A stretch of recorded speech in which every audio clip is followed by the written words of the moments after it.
We've all been there. You think you've finally convinced yourself to take the plunge and make meaningful changes in your life. Then, right at the last minute, just as you're about to start, you persuade yourself otherwise. The excuse might not even be valid. It could be something that you've used before on yourself time and time again, and you're more than likely aware of that. Being conscious of what tends to feed your excuses will help you to recognize and overcome them as soon as they arise.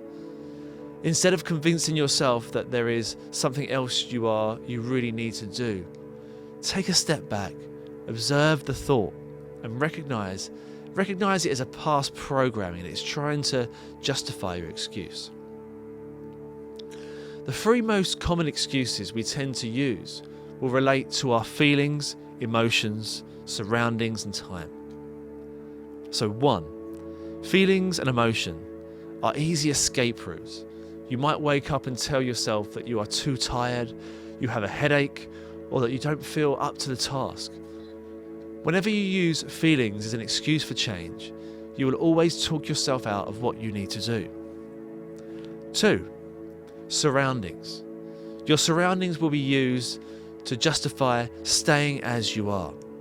Whether there are people you need to see, places to go, or things to do, just understand that you're prioritizing them over what should be the most important aspect of your life.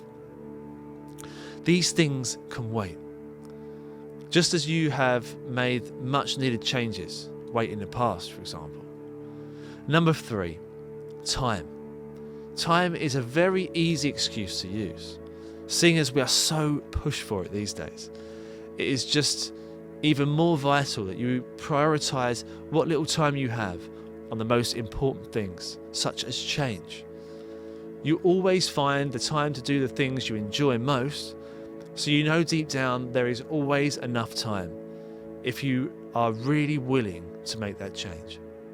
Don't allow these common excuses to seduce you back into an all too low familiar reality.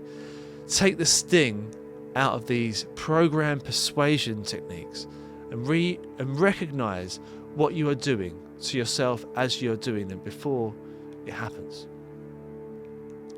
When you take a step back to observe what is going on, you can disassociate with your past programming and make a distinction between the new you and the old you that is willing to make positive changes that will improve your life.